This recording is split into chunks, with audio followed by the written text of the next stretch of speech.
He was born with dragon's blood, but he never wanted to become a dragon, until the day he watched his father die at the hands of humans. In that moment, his anger transformed into a terrifying power. He leapt off a cliff without thinking, and in the very next second he was soaring through the sky as a massive dragon. At the same time, all the dragon secrets that had been buried for years flooded into his mind. The truth was that all dragons are male. Because there are no female dragons, they are forced to kidnap human girls in order to reproduce. When the girls become pregnant, the dragons burn them alive. As soon as their bodies turn to ashes, a dragon child is born from the flames. The horrifying power of dragons had gripped humans in fear. They had only one option left: to sacrifice young girls. This cruel practice continued for centuries, until one warrior finally broke the cycle. He could not bear to see his beloved taken away forever. He swore that even if it cost him his life, he would save her. He turned his love into unbreakable strength, set out on his journey, and eventually reached the dragon's cave. He killed the dragon and became a legendary dragon slayer. The boy did not want history to repeat itself, so he hid within the cracks of the cliffs. Every time he transformed into a dragon,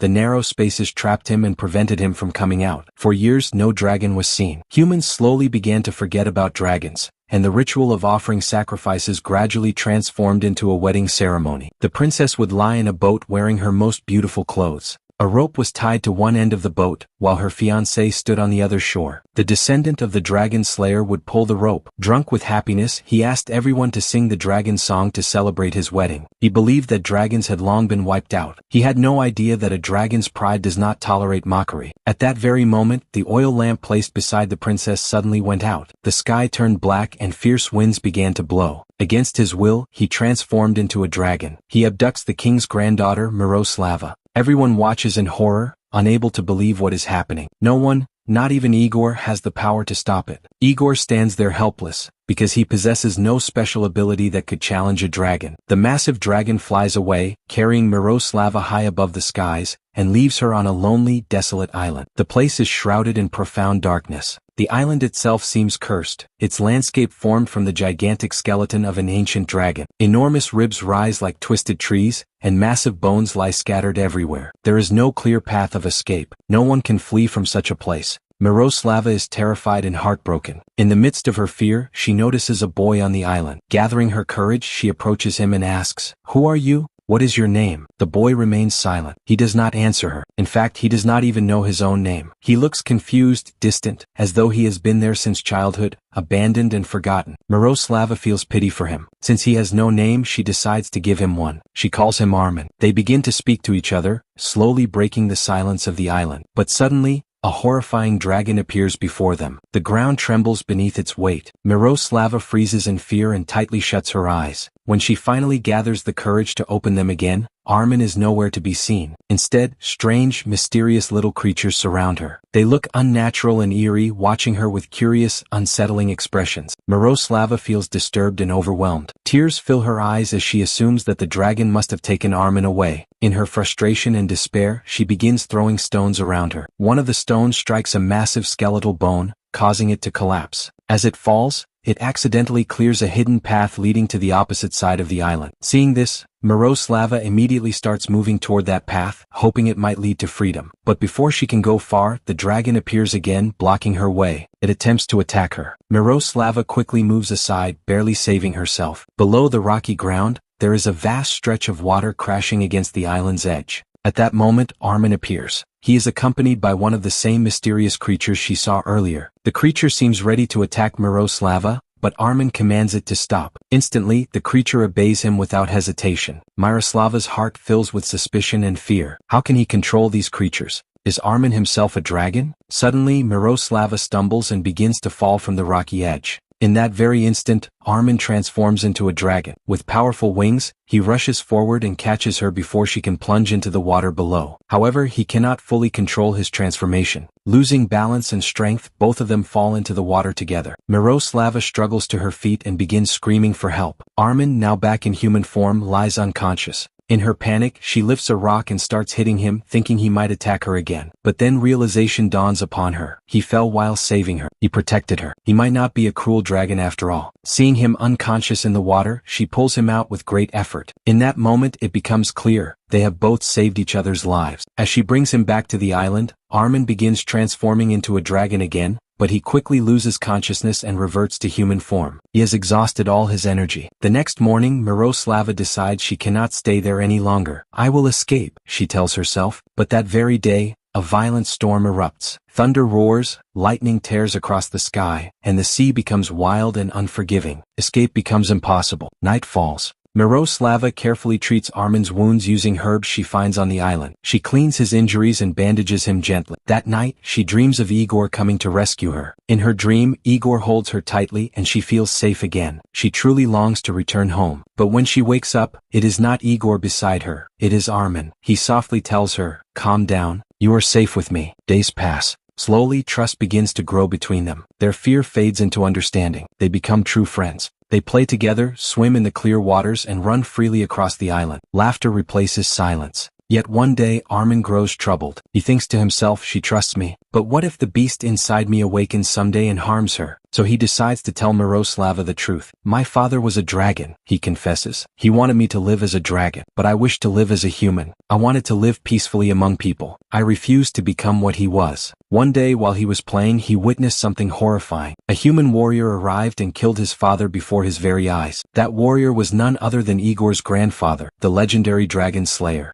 And from the ashes of those burned girls, new infants were born. I was one of them. That is why I am neither fully human nor fully dragon. I am both. I am half human and half dragon. He looks at Miroslava with deep intensity. I have always tried to control myself. I am not like those dragons who burn humans without mercy. I forced myself not to transform. I fought against my own blood. I tried to live as a human being. He pauses, then speaks more softly. But Miroslava, on the day of your wedding, your people were singing that same ancient ritual song. It was the song I heard in my childhood. The song that echoed when the girls were brought to the dragons. The sound of it pulled me toward your land. I felt drawn to it as if something inside me awakened, and I still do not know why I seized you. Miroslava steps closer to him. All right, she says gently. Do not be troubled. I will help you control the beast within you. Armin looks at her searchingly and asks, do you truly believe that someone will come to rescue you from this island? Yes, she replies confidently. I am waiting for my fiancé. We love each other deeply. Remember this, he will surely come for me. At her words, Armin's face darkens. A faint frown appears. There is jealousy in his eyes, something he does not wish to admit. Somewhere along the way, he has begun to care for Miroslava far more than he intended. Time passes. Miroslava no longer tries to escape immediately. What? Because she has started to see goodness in Armin. She sees the struggle within him. She sees that he is not a monster by choice. They laugh together. They talk endlessly. They become companions. Yet one day, while sitting alone, Miroslava thinks to herself, I must escape somehow. I will pretend that I am beginning to like Armin. When the right opportunity comes, I will flee. That way he will not suspect that I still wish to leave. He will lower his guard. But things do not go according to her plan. Days turn into weeks, and something genuine begins to grow between them. Their affection becomes real. And still Igor does not come. One night, Miroslava has a terrible nightmare. In her dream, Armin transforms into a monstrous dragon and tries to kill her with fire. She screams in terror and wakes up suddenly. Armin is standing beside her, gently shaking her awake. He had only been trying to calm her, but Miroslava feels fear again. She hides it from him. She does not confess that she is frightened. Deep inside, she still questions whether she can remain with him forever. Again, she thinks, if I find a moment when his attention is elsewhere, I will escape. One day, while she silently plans this, Armin approaches her happily. He carries flowers in his hands.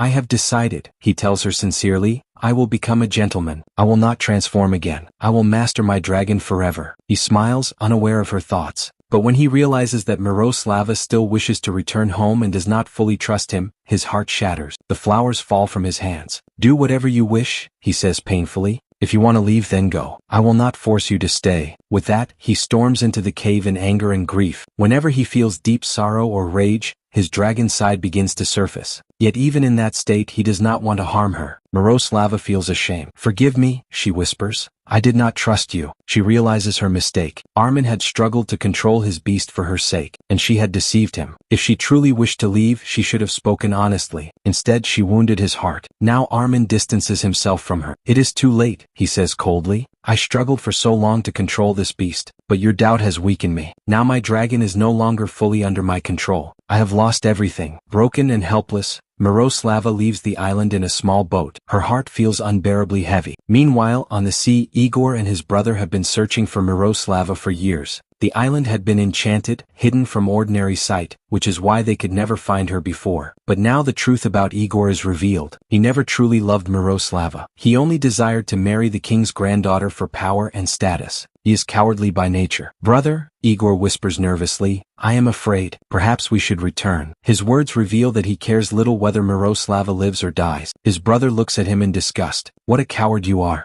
If you do not even care for your fiancée, why are we risking our lives?" Just as they are about to leave, they see Miroslava in the distance. Immediately, Igor changes his tone. "I searched for you for so long," he exclaims dramatically. "Where were you? I missed you terribly." Then he adds, "Come with me. I will take revenge on the dragon who abducted you." But Miroslava does not want Armin harmed. "That dragon no longer lives there," she lies. "He is gone. Let us return to the palace." They all go back. Soon, preparations for Miroslava and Igor's wedding begin again. The kingdom rejoices at her return. The wedding rituals commence. Miroslava is seated upon a ceremonial boat while people shower flowers upon her. Music fills the air, yet tears stream down her face. Her heart is not in this marriage. She misses Armin. On the island, Armin is consumed by grief. In despair, he leaps into the sea. In his hand, he holds a small musical instrument, the very one connected to the ritual song. Even as he struggles in the water, he protects it carefully. He thinks only of Miroslava. At the palace, Miroslava can no longer bear it. "Stop this," she cries suddenly.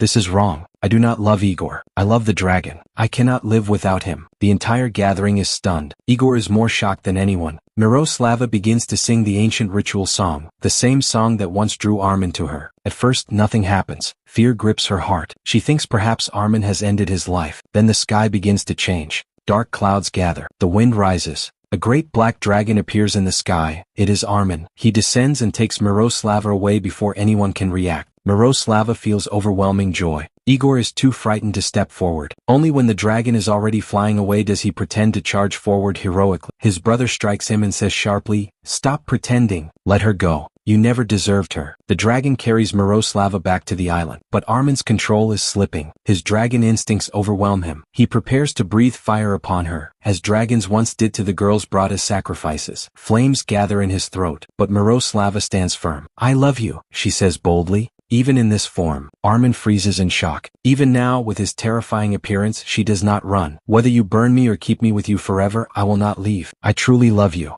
The dragon's fierce eyes soften. Slowly, he lowers himself and places his great head in her lap. It is the first time anyone has ever spoken to him with love while he was in his dragon form. In time, peace returns. Armin learns complete control over himself. Miroslava chooses to remain with him by her own will. They are eventually married. They live happily together on the island that once felt like a prison. Years later, they are seen telling this very story to their young daughter. The once mysterious tiny creature now lovingly cares for the child. The island is no longer a place of darkness. It has become their home, and they remain together there, content and fulfilled, choosing each other every single day.